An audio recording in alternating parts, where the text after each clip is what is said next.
সুপ্রিয় শিক্ষার্থী এবং সম্মানিত অভিভাবকবৃন্দ, আসসালামু আলাইকুম ওয়া রাহমাতুল্লাহ।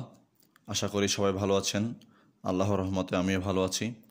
শিক্ষা মন্ত্রণালয়ের নির্দেশনাক্রমে এবং হাজরতজু ডিগ্রি কলেজের ব্যবস্থাপনায় আয়োজিত নিয়মিত অনলাইন শ্রেণী কার্যক্রমের আজকে আমরা পড়ব রসায়ন দ্বিতীয় পত্রের তৃতীয় অধ্যায় পরিমাণগত রসায়ন এর অ্যাসিড এবং ক্ষার মিশ্রণের প্রকৃতি প্রকৃতি নির্ণয়ের তৃতীয় লেকচার। আমি মোহাম্মদ মোয়াজ্জেম হোসাইন, প্রভাষক, রসায়ন বিভাগ, হাজরাতজু ডিগ্রি কলেজ। আসো আমরা ক্লাসে চলে যাই। এটা অ্যাসিড এবং ক্ষার মিশ্রণের প্রকৃতি নির্ণয়ের তৃতীয় লেকচার। এর আগের দুটি লেকচারে আমরা পড়েছিলাম যে একটি অ্যাসিড ছিল, একটি ক্ষার ছিল। পরিমাণের পার্থক্যের কারণে গিয়ে ম্যাথে হয় অ্যাসিডটা অবশ্য থাকতো, না হয় ক্ষারটি অবশ্য থাকতো। যদি অ্যাসিড অবশ্য থাকতো তখন আমরা বলতাম অম্লীয় প্রকৃতির মিশ্রণ। যদি ক্ষার অবশ্য থাকতো তখন আমরা বলতাম মিশ্রণটি ক্ষারীয় প্রকৃতির। আগের দুটি লেকচারের সাথে এখানে পার্থক্যটি হচ্ছে এই জায়গায় আগে অ্যাসিড দেওয়া থাকতো একটি, ক্ষার দেওয়া থাকতো একটি। এখন অ্যাসিড বা ক্ষার দেওয়া থাকবে একাধিক। তখন একাধিক অ্যাসিড বা ক্ষার মিশ্রণের ক্ষেত্রে আমরা কিভাবে এই মিশ্রণটির প্রকৃতি নির্ণয় করব সেটি হচ্ছে আজকে আমরা দেখব ক্লাসে। তো আমাদের একটি প্রশ্ন দেওয়া আছে, যে প্রশ্নে বলা আছে যে 50 ml সোডিয়াম কার্বনেট দ্রবণ পাত্র, 50 ml, তার ঘনমাত্রা হচ্ছে 0.5 মোলার সোডিয়াম কার্বনেট দ্রবণ, 20 ml 0.1 মোলার সালফিউরিক অ্যাসিড দ্রবণ। এটি ছিল আগের ম্যাথগুলোর মতোই। এখন এক্সট্রা অ্যাড হলো আরও একটি অ্যাসিড 40 ml 0.05 মোলার HCl দ্রবণ।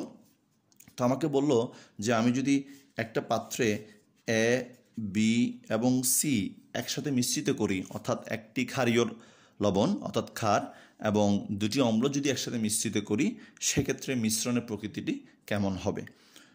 তো আমরা এখন এক্ষেত্রে আমরা যখন একাধিক অ্যাসিড বা একাধিক ক্ষার দেওয়া থাকবে, তখন আগের ম্যাথগুলোতে আমরা যেভাবে অ্যাসিডের মোল সংখ্যা বের করেছিলাম, এখন সেভাবে না করে এখন আমরা মিশ্রণের মধ্যে টোটাল H+-এর মোল সংখ্যাটা বের করব, টোটাল OH- মোল সংখ্যাটা বের করব, যেহেতু এখন একাধিক অ্যাসিড থাকবে, একাধিক ক্ষার থাকবে। তো আমরা ম্যাথটা কীভাবে আসলো, এ, বি, সি পাত্রে দ্রবণ মিশ্রিত করলে এই তিনটিকে যদি আমি একসাথে মিশ্রিত করি, তখন ওই মিশ্রণের প্রকৃতি কি হবে, অর্থাৎ দিন শেষে গিয়ে H+ অবশিষ্ট থাকবে নাকি OH- অবশিষ্ট থাকবে, সেটি দেখার বিষয়। তাহলে মিশ্রিত করলে মিশ্রণের প্রকৃতি কেমন হবে গাণিতিকভাবে বিশ্লেষণ করো। এটি রাজশাহী বোর্ড 2019 সালে এসেছিল। তো আমরা প্রথমে কি করব, আমরা প্রথমে যে পেজ নাম্বার মেনটেন করছি, যে আমরা প্রথমে অ্যাসিড যে দুটো দেওয়া আছে, সেই দুটো অ্যাসিডের আমরা আগের ম্যাথগুলোতে অ্যাসিডের মোল সংখ্যা বের করেছিলাম। যেহেতু স্পেসিফিক একটা অ্যাসিড ছিল, ক্ষারের মোল সংখ্যা বের করেছিলাম, যেহেতু স্পেসিফিক একটা ক্ষার দেওয়া ছিল। এখন যেহেতু আমার একাধিক অ্যাসিড, এখন কি করব, কথাটা হচ্ছে অ্যাসিড আসলে মূলত কি দেয়, H+ আয়ন তৈরি করে। তাই আমরা এখন মূলত অ্যাসিডের মোল সংখ্যা নির্ণয় না করে H+-এর মোল সংখ্যা নির্ণয় করব। তো আমরা এখানে H2SO4 H+-এর মোল সংখ্যা নির্ণয় করব। এই পাত্রে HCl-এর মধ্যে H+-এর মোল সংখ্যা নির্ণয় করব, কারণ মিশ্রণ করার পর আয়তন চেঞ্জ হয়, আয়তন বাড়ে, ফলে ঘনমাত্রা কমে যায়। কিন্তু মিশ্রিত হওয়ার আগেও মোল সংখ্যা যা ছিল, মিশ্রিত করার পর বিক্রিয়া হওয়ার আগ পর্যন্ত মোল সংখ্যা একই থাকবে। তাই আমরা বি পাত্রে H+-এর মোল সংখ্যা বের করব। তো H+-এর মোল সংখ্যা বের করার জন্য আমাদের যেটা লাগবে সেটা হচ্ছে প্রথমে H+-এর মোল সংখ্যা বের করার জন্য H+-এর ঘনমাত্রা লাগবে। আমার কাছে সালফিউরিক অ্যাসিডের ঘনমাত্রা দেওয়া আছে। সেই ঘনমাত্রা থেকে আমরা দেখতে পাচ্ছি 1 মোল সালফিউরিক অ্যাসিড থেকে 2 মোল H+ তৈরি হয়। তাহলে আমার সালফিউরিক অ্যাসিডের ঘনমাত্রা যদি হয় 0.1 মোলার, তাহলে এটা হবে 0.2 মোলার, 2 দিয়ে গুণ। তাহলে আমি H+-এর ঘনমাত্রা পেয়ে গেলাম, এখন আমার মিশ্রণের আয়তন কত, প্রশ্ন যদি দেখি, মিশ্রণের আয়তন হচ্ছে 20 ml। তাহলে আয়তনকে আমরা ঘনমাত্রা পেলাম, আয়তন 20 ml, সেটাকে আমরা লিটার নিয়ে গেলাম। আমরা জানি, তো আমার কি দরকার, মোল সংখ্যা দরকার। N1 1 2 3 সিরিয়াল মেনটেন করছি। তো আমরা জানি S = N/V। সেখান থেকে যদি N বের করি, তাহলে হয় N1 = S1/V1। তাহলে এভাবে করতে করতে গিয়ে আমরা যদি S এর মান বসাই আর ভি এর মান বসাই তাহলে আমরা কি পাবো, মোল পাবো, কারণ মোলারের মধ্যে আছে মোল পার লিটার। তাহলে কত মোল আসলো, আমরা H2SO4 বি পাত্রে H2SO4 বি পাত্রে H2SO4 এর মধ্যে হাইড্রোজেন আয়নের মোল সংখ্যা পেলাম কত, হাইড্রোজেন আয়নের মোল সংখ্যা পেলাম 4 × 10⁻³ মোল। একইভাবে আমরা আমাদের সি পাত্রে HCl এর মধ্যে H+ এর মোল সংখ্যা বের করব। যেহেতু এখন অ্যাসিড একটা না, আমি এখন আর অ্যাসিডের মোল সংখ্যা বের করছি না, মূল জিনিস H+ এর মোল সংখ্যা বের করছি। তাহলে দেখো একটু সি পাত্রে H+ এর মোল সংখ্যা, তাহলে H+ এর মোল সংখ্যা বের করার জন্য আগে আমাকে H+ এর ঘনমাত্রা বের করতে হবে। H+ এর ঘনমাত্রা কোথেকে পাবো, অ্যাসিডের ঘনমাত্রা থেকে। এটা 1 মোল থেকে এটা 1 মোল হয়, ফলে এটা যদি হয় 0.05 মোলার, এটাও হবে 0.05 মোলার। তাহলে H+ এর ঘনমাত্রা কত পেলাম, 0.05 মোলার। আয়তন কত, এই যে আমরা প্রশ্নের দিকে তাকাই, আয়তন কত, 40 ml, আয়তন কত, 40 ml। তাহলে ml-কে লিটার নিয়ে গেলাম, ml-কে আমরা লিটার নিয়ে গেলাম। তাহলে H+ এর মোল সংখ্যা কোথায়, HCl এ, সি পাত্রে, N2, সিরিয়াল মেনটেন করছি 1 2। তাহলে আমরা জানি N2 = S2V2, আসলে মূল সূত্র হচ্ছে কি N = S × V। তাহলে আমরা যদি ঘনমাত্রা বসাই এবং আয়তন বসাই তাহলে আমরা কী পাবো, আমরা মূলত বি পাত্রে HCl দ্রবণে H+ এর মোল সংখ্যাটা পাবো কত, 2 × 10⁻³ তাহলে আমরা যদি আবার প্রশ্নে যাই তাহলে এখান থেকে আমরা মোল সংখ্যা পেলাম কত, অ্যাসিডের H+ এর মোল সংখ্যা পেলাম কত, 4 × 10⁻³ মোল। আর এখান থেকে H+ এর মোল সংখ্যা পেলাম কত, 2 × 10⁻³ মোল, 2 × 10⁻³ মোল। তাহলে আমরা যখন এইগুলোকে এখানে মিশ্রিত করব তাহলে টোটাল H+ কত হবে, এটা যোগ এটা। তাহলে এখানে আর অ্যাসিড বলছি না, আমরা কোনো অ্যাসিডের মোল সংখ্যা বের করে নেই, আমরা সরাসরি মূল জিনিস H+ এর মোল সংখ্যা বের করলাম, যেহেতু এখানে অ্যাসিড একাধিক। ঠিক একইভাবে যদি তোমাকে প্রশ্নে একাধিক ক্ষার দেয়, তুমি একইভাবে একাধিক ক্ষারের OH-টা বের করবা, OH-এর মোল সংখ্যাটা বের করবা। এবার তাহলে আমরা এটার মোল সংখ্যা বের করলাম, এটার মোল সংখ্যা বের করলাম, এখন এটার মোল সংখ্যা বের করব। তাহলে এখান থেকে কী বের করব, তো এখন যদি আমরা যাই তাহলে সুতরাং মিশ্রণে H+ আয়নের মোল সংখ্যা কত, তোমার বি পাত্র থেকে পেলাম এটা আর সি পাত্র থেকে পেলাম এটা, মোট হয়ে গেল 6 × 10⁻³ এবার আমরা কী করব, এ পাত্রে NO2CO3 এর জলীয় দ্রবণে OH আয়নের মোল সংখ্যা। এখন NO2CO3 ক্ষার বললে অনেকে চিন্তায় পড়ে যায়, আমরা মনে রাখবো NO2CO3 গত ক্লাসে বলেছিলাম NO2CO3 এর জলীয় দ্রবণ ক্ষারীয়। কেন, কারণ হচ্ছে NO2CO3 ক্ষারের সাথে বিক্রিয়া করে তীব্র NO2CO3 পানির সাথে বিক্রিয়া করে কি হয়, তীব্র ক্ষার এবং মৃদু অম্ল তৈরি করে। তো দেখো এখানে আমরা বিক্রিয়া করলে দেখতে পাচ্ছি সলিড অর্থাৎ কঠিন সোডিয়াম কার্বনেটকে যখন পানিতে দেওয়া হয় তখন সোডিয়াম হাইড্রোক্সাইডের জলীয় দ্রবণ তৈরি হয় এবং মৃদু অম্ল কার্বনিক অ্যাসিডের জলীয় দ্রবণ তৈরি হয়। তাহলে আমরা দেখতে পাচ্ছি এটা 1 মোল থেকে এটা 1 মোল 2 মোল তৈরি হচ্ছে, এটা 1 মোল থেকে এটা 2 মোল তৈরি হচ্ছে। তাহলে আমাকে এটা ঘনমাত্রা কত দেওয়া আছে, প্রশ্নে দেওয়া আছে এটা ঘনমাত্রা, প্রশ্নের ঘনমাত্রা কত দেওয়া আছে, 0.5 মোলার, আয়তন কত, 50 ml। তাহলে এটা যদি NO2CO3 ঘনমাত্রা যদি কী হয় 0.5 মোলার হয়, সেটাকে যখন পানিতে দিব সেটা হয়ে যাবে কি NaOH আর কার্বনিক অ্যাসিড। তো সেটা ঘনমাত্রা কত হবে, যেহেতু এটা 1 মোল থেকে এটা 2 মোল হয় তাহলে এটা হবে কত, 2 × 0.5 মোলার, দ্যাট মিনস 1 মোলার। এখন আমার দরকার OH এর ঘনমাত্রা, আমি পেলাম NaOH এর ঘনমাত্রা। তো আমরা বলবো NaOH-কে ভাঙলে কি হয়, Na+ এবং OH-, Na+ এবং OH-। তাহলে Na+ এবং OH- যদি হয় এটা 1 মোল থেকে এটা 1 মোল হয়, ফলে এটা 1 মোলার থেকে এটা 1 মোলার হবে। তাহলে আমরা কি পেলাম, NO2CO3 এর জলীয় দ্রবণে OH আয়নের ঘনমাত্রা পেলাম। কিন্তু আমার কি দরকার, আমি পেলাম যে আসলে ঘনমাত্রা, আমি পেলাম কি ঘনমাত্রা, আমার দরকার কি, আমার দরকার হচ্ছে মোল সংখ্যা। তাহলে আমার আয়তন দেওয়া আছে 50 ml প্রশ্নে, তাহলে সুতরাং আমরা লিখি Na2CO3 এর জলীয় দ্রবণে OH আয়নের ঘনমাত্রা S3 1 মোলার, আয়তন কত 50 ml, সেটাকে আমরা লিটারে নিয়ে গেলাম। তাহলে এখন মোল সংখ্যা N3 কত, তো N3 = S3V3, তো S এর মান কত 1 মোলার, ভির মান করলে আসে কত 0.05 মোল, বা আমি যেভাবে লিখতে পারি সাইন্টিফিক্যালি 5 × 10⁻² মোল। তাহলে সুতরাং এই পাত্রটা ছিল আসলে সোডিয়াম কার্বনেট, তো সেখান থেকে আমরা OH কীভাবে পাবো, আশা করি আমরা বুঝলাম। তো এই পাত্রের NO2CO3 এর জলীয় দ্রবণে OH আয়নের মোল সংখ্যা কত আসছে, 5 × 10⁻²। তাহলে আমার দেখো তো বি এবং সি পাত্র মিলে অ্যাসিডের মোল সংখ্যা হচ্ছে কত 6 × 10⁻³ আর এ পাত্রে OH এর মোল সংখ্যা কত 5 × 10⁻⁴। এখন আমরা কি করব বলা হচ্ছে আসলে মিশ্রণের মধ্যে তাহলে আমরা দেখো তো এখন এ থেকে আসবে OH, বি এবং সি থেকে আসবে H+, তাহলে আমরা কার থেকে কতটুকু আসবে সেটা বের করে ফেললাম। সত্যিকার অর্থে একটা H+ একটা OH এর সাথে বিক্রিয়া করে, অর্থাৎ 1 মোল H+ 1 মোল OH এর সাথে বিক্রিয়া করে 1 মোল পানি তৈরি করে। 1 মোল H+ 1 মোল OH এর সাথে বিক্রিয়া করে 1 মোল পানি তৈরি করে। তো আমরা দেখো তো আমরা গত ক্লাসে বলেছিলাম যেটা কম থাকে সেটা বাম দিকে লিখলে লিমিটিংটা বের করার সুবিধা আছে। আমাদের যেটা অ্যাসিড ছিল সেটা কত H+ ছিল 6 × 10⁻³ আর OH মাইনাস কত আমাদের OH মাইনাস কত 5 × 10⁻²। তাহলে কোনটা ছোট? এটা ছোট। তাহলে আমি এটার কথা এটাকে বাম পাশে রাখাটা আমার টার্গেট। তাহলে আমি এভাবে বলতে পারি 1 মোল H+ বিক্রিয়া করে 1 মোল OH এর সাথে। চাইলে উল্টাও বলা যায়, কিন্তু আমরা বলবো না, কারণ আমরা ছোটোটা কি রাখি, ছোটোটা আমরা বাম দিকে রাখলে সুবিধা। তাহলে এক্ষেত্রে এই ম্যাথটা দুইটা দিয়ে করা যাবে, যেহেতু এখানে কী পরিমাণ অবশিষ্ট আছে সেটা বের করার প্রয়োজন নাই, জাস্ট কে অবশিষ্ট আছে। যদি অম্ল অবশিষ্ট থাকে তাহলে অম্লীয় প্রকৃতির, ক্ষার অবশিষ্ট থাকলে ক্ষারীয় প্রকৃতির। এবার দেখো আমরা দেখতে পাচ্ছি 1 মোল H+ 1 মোল OH এর সাথে বিক্রিয়া করে। তাহলে আমাদের লিখলাম সত্য কথা 1 মোল H+ বিক্রিয়া করে 1 মোল OH এর সাথে। তো আমরা বলেছিলাম বাম পাশে যেটা আছে সেটাকে সম্পূর্ণ দিয়ে দিতে হবে। আমাদের অ্যাসিড ছিল কতটুকু 6 × B থেকে পেলাম 4 × 10⁻³ সি থেকে পেলাম 2 × 10⁻³ যোগ করলে হয় 6 × 10⁻³ মোল H+ বিক্রিয়া করে কত সাথে 6 × 10⁻³ মোল OH মাইনাসের সাথে। কিন্তু এটা বিক্রিয়া করে, কিন্তু আমার আছে কতটুকু, আমার আছে 5 × 10⁻²। তাহলে বেশি আছে না, আমার কাছে কি আছে, বেশি আছে। তাহলে সম্পূর্ণ H+ শেষ হতে যতটুকু OH লাগে আমার থেকে তার চেয়েও বেশি আছে।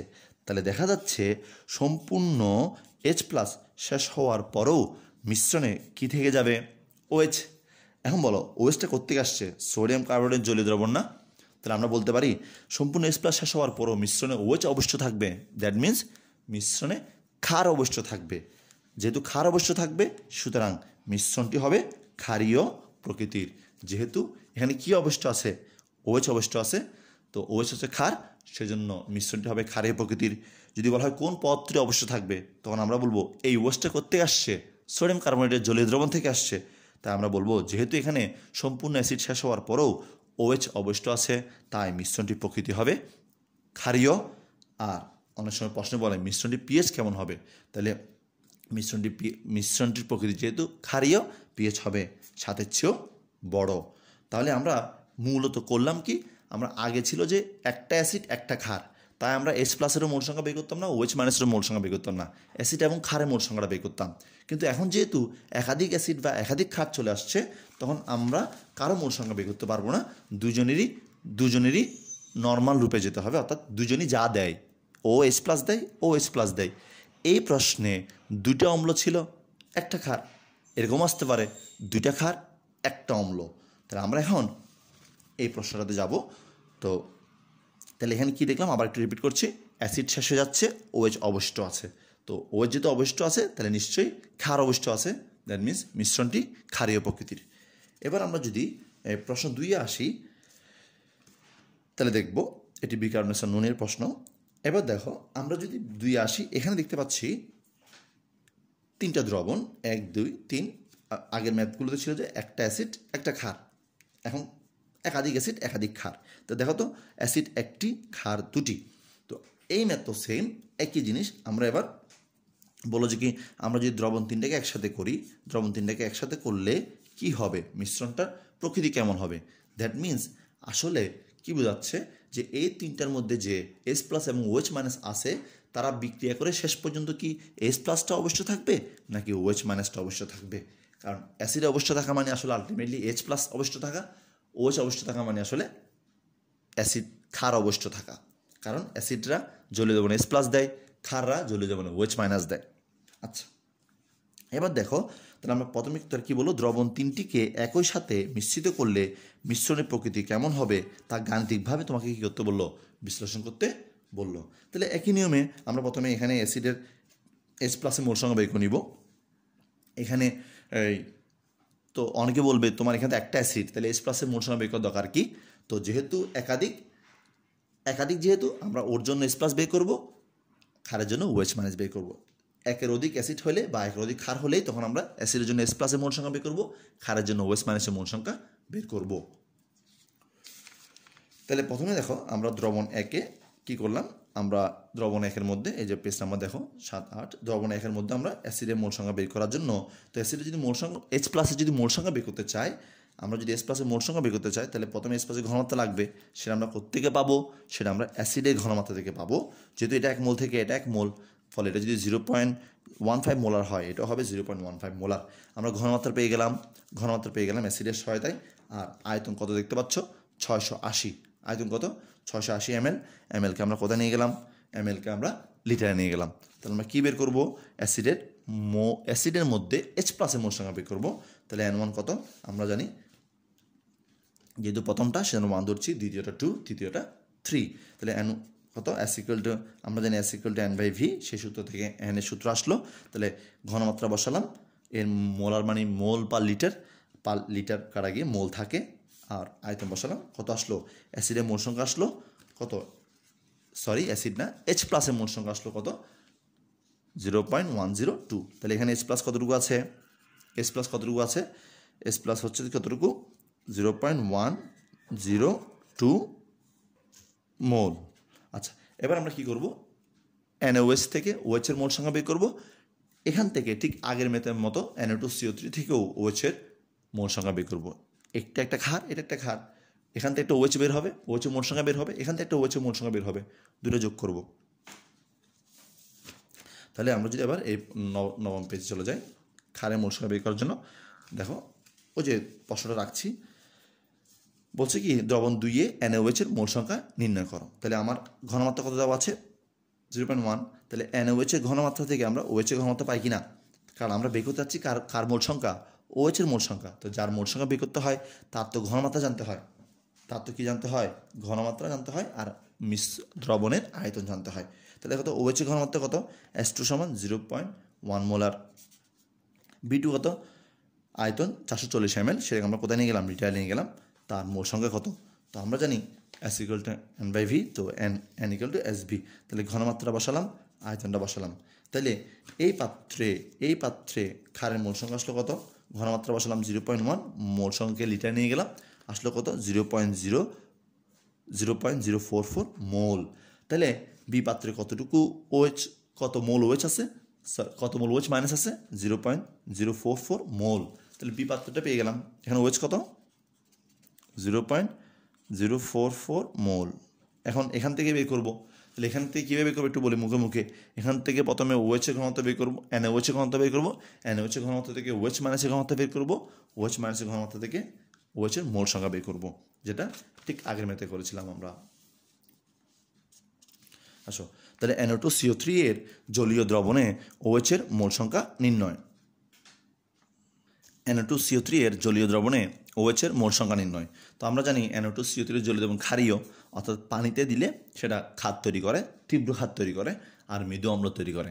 যদি তীব্র হয়, যা তীব্র সেরকম হয়। তাহলে Na2CO3 এর জলীয় দ্রবণ ক্ষারীয়, যেটা গত ক্লাসে বলা হয়েছিল। আচ্ছা, এবার দেখো আমরা দেখব এটা কত? 0.25 মোলার, আর এটা কত? 2 ইন্টু, কেন? কারণ এটা 1 মোল থেকে এটা কয় মোল হয়? 2 মোল হয়। তাহলে এটা ঘনমাত্রা যদি হয় 0.25 মোলার, এটা হবে 2 ইন্টু 0.25। তাহলে কত আসলো? 0.5।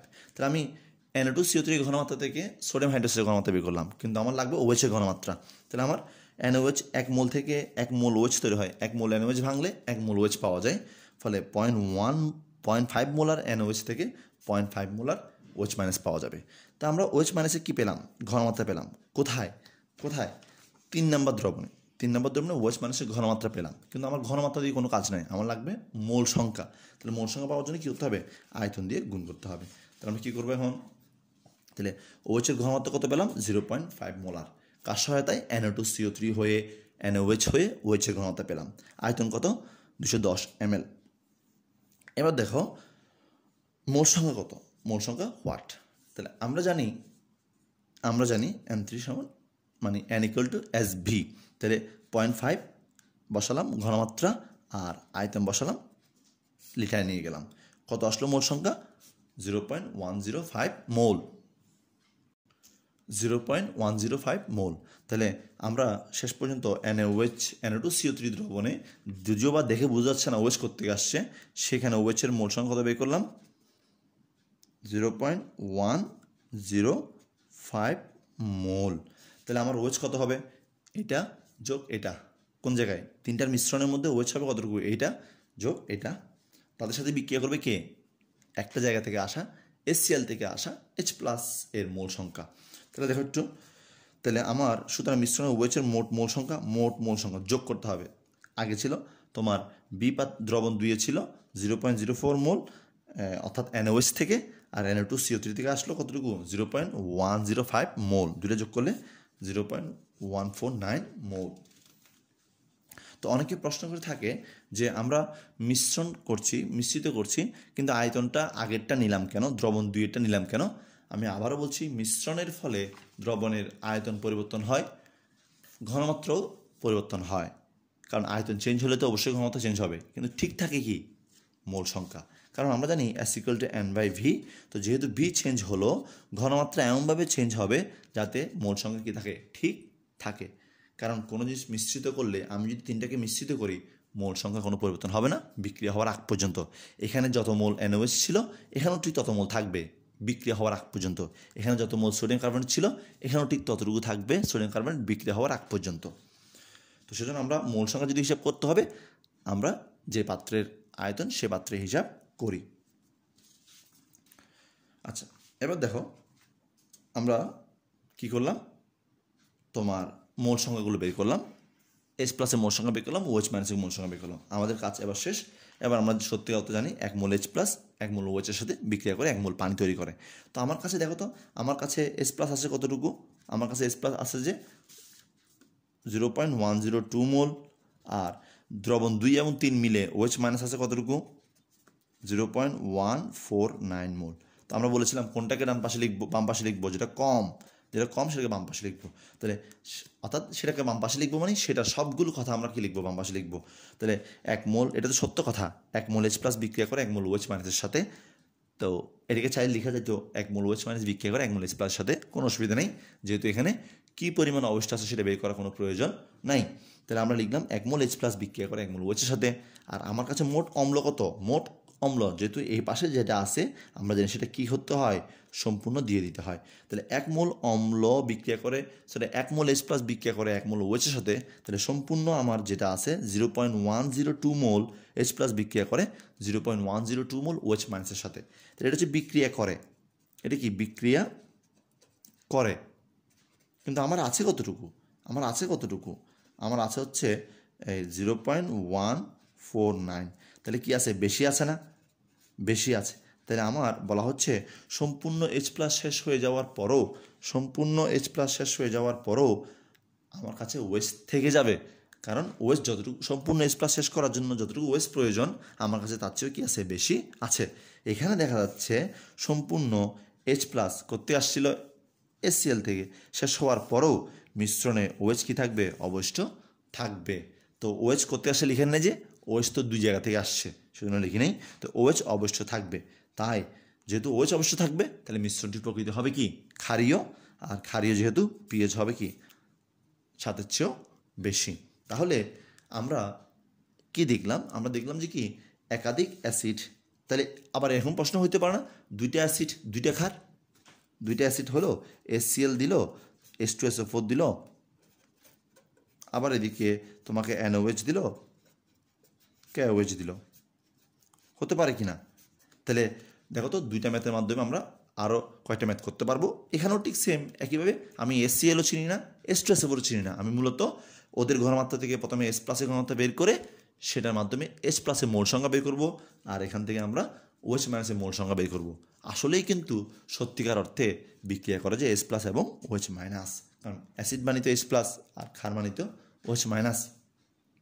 তো আমরা আজকে দেখলাম মূলত যে একটা অ্যাসিড বা এর আগে দুইটা ক্লাসে দেখেছিলাম একটা অ্যাসিড বা একটা ক্ষার যখন হয় তখন আমরা দুইটারই মোল সংখ্যা বের করি, এক পরিমাণগত পার্থক্যের কারণে গিয়ে একটা অবশ্য থাকে, অম্ল অবশ্য থাকলে মিশ্রণটি অম্লীয় প্রকৃতির, ক্ষার অবশ্য থাকলে মিশ্রণটি ক্ষারীয় প্রকৃতির।